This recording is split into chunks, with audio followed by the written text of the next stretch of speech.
সামনে আসতেছে আরেক মাস। যুবকরা তো জানো, বলো তো ফেব্রুয়ারির কত তারিখ?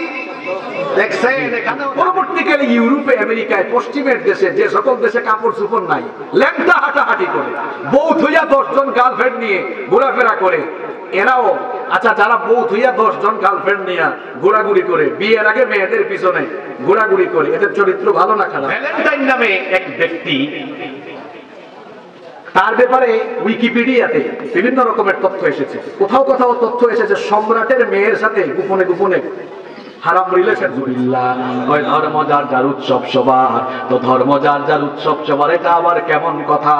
পুকুর যার যার মাছ কি সবার নাকি? বাংলাদেশে এটা এসেছে মাত্র 20 বছর আগে। যায় যায় দিন পত্রিকার সম্পাদক শফিক রেহমান এবং তার সাথে বাংলাদেশের কিছু হলুদ সাংবাদিক নামের সাংঘাতিক, বাংলাদেশের সাংবাদিক যেমন আছে সাংঘাতিকও তেমন আছে। সাংবাদিক নামের কিছু সাংঘাতিক আর কিছু লুচ্চা বদমাশ এই দেশে বেহায়া দিবসের আমদানি ঘটিয়েছে। আরেক মাস। যুবকরা তো জানো, বলো তো ফেব্রুয়ারির কত তারিখ? দেখছেন এখানেও জানে। আমি ভাবছিলাম আমার এলাকার যুবকরা হয়তো জানে না, এখানেও জানে। 14ই ফেব্রুয়ারি। এটা জানি কি দিবস? হ্যাঁ, এই দেখেন এখন তো মুরব্বীরা আছে, বলতেছে না, বলে হেরা হেরা থাকলে আওয়াজ দেখতেন কেমন হয়। ভালোবাসা দিবস। আচ্ছা তোমাদের কথা মানলাম, ভালোবাসা দিবস, তো ভালোবাসার ইংরেজি কি? এখন বলে না, শরম লাগে। আর বন্ধুরা একত্রিত হইলে অথবা ফেসবুকে ঢুকলে অথবা কোনো মেয়েদেরকে রাস্তায় একা পাইলে তখন কিন্তু ঠাস করে বলে ফেলে। ভালোবাসার ইংরেজি হলো লাভ, আর দিন বা দিবসের ইংরেজি হলো ডে। তাহলে ভালোবাসা দিবসের ইংরেজি হওয়া উচিত ছিল লাভ ডে।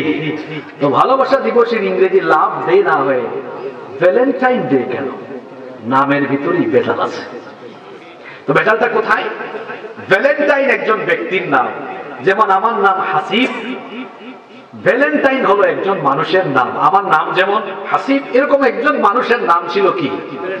ভ্যালেন্টাইন। নাম শুনে কি মনে হচ্ছে? বহুত বড় আল্লাহর ওলি, তাই না?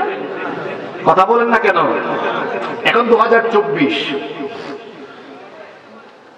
275 খ্রিস্টাব্দে, আজ থেকে প্রায় কত তাইলে হবে? 1725 বছর হবে।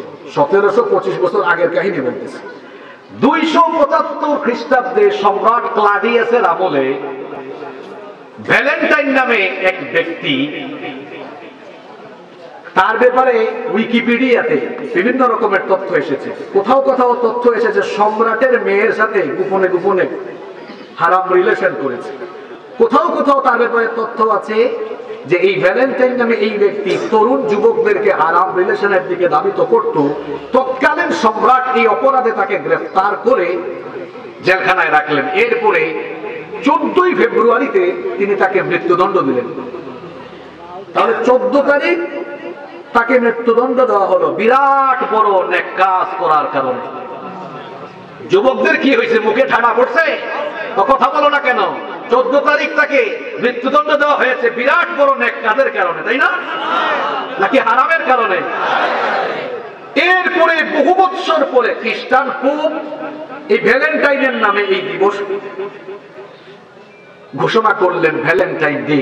পরবর্তীকালে ইউরোপে, আমেরিকায়, পশ্চিমের দেশে, যে সকল দেশে কাপড় চোপড় নাই, ল্যাংটা হাঁটাহাঁটি করে, বউ থুইয়া 10 জন গার্লফ্রেন্ড নিয়ে ঘোরাফেরা করে, এরাও আচ্ছা যারা বউ থুইয়া 10 জন গার্লফ্রেন্ড নিয়ে ঘোরাঘুরি করে, বিয়ের আগে মেয়েদের পিছনে ঘোরাঘুরি করে, এদের চরিত্র ভালো না খারাপ?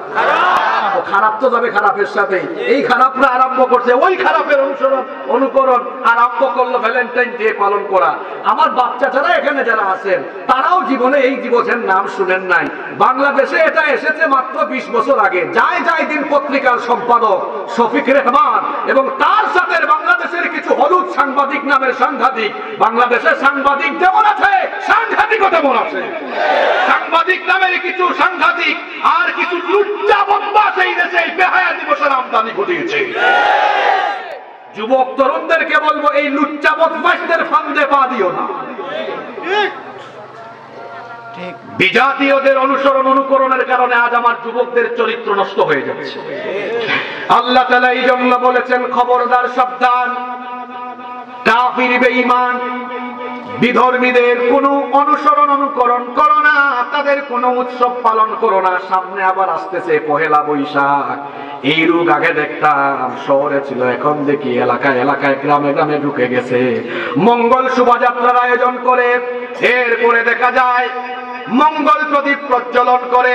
পহেলা বৈশাখে মঙ্গল শোভাযাত্রা আর মঙ্গল প্রদীপ প্রজ্বলন করা, এগুলো হলো হিন্দুয়ানি কালচার।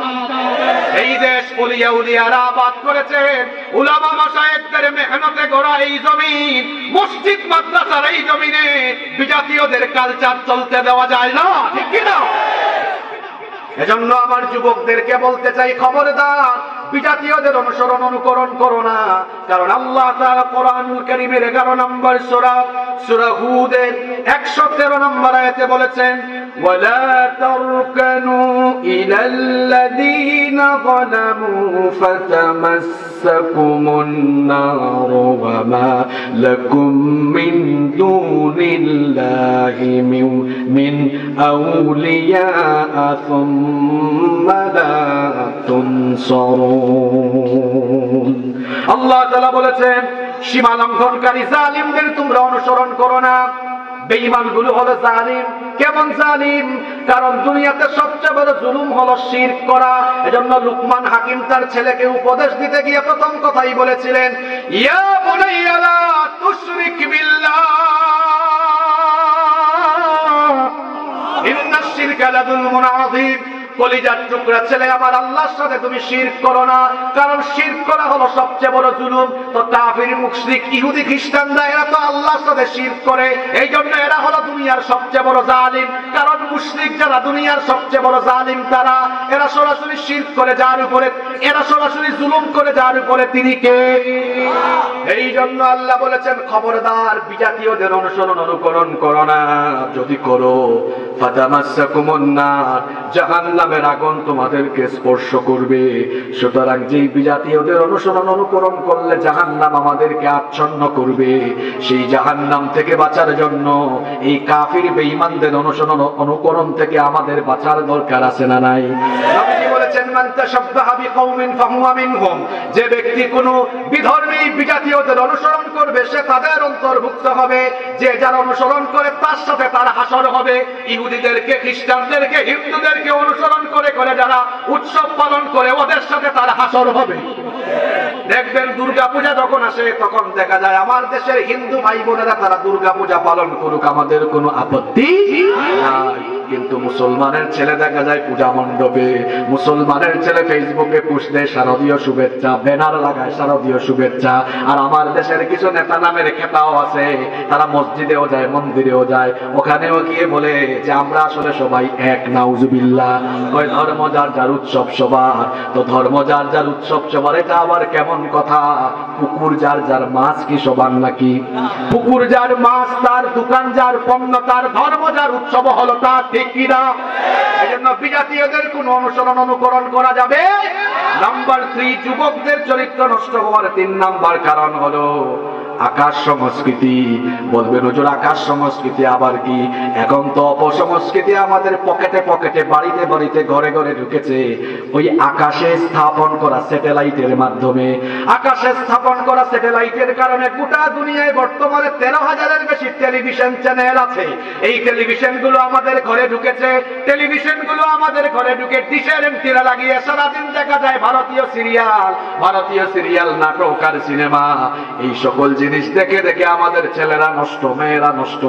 এগুলো দেখে দেখে আমাদের অনেক পরিবারের বউয়েরা শিখে শাশুড়ির সঙ্গে কেমনে কুটনামি কইরা, ভাইয়ে ভাইয়ে ভেজাল লাগাইয়া কেমনে সংসারটা ভাঙা দিতে হয়, ঠিক কিনা? এই আকাশ সংস্কৃতি, অপসংস্কৃতির কারণেও আমাদের যুবকরা নষ্ট, যুবতীরা নষ্ট। কারণ এগুলো দেখে দেখে তারা হারাম বিভিন্ন জিনিস চর্চা করছে।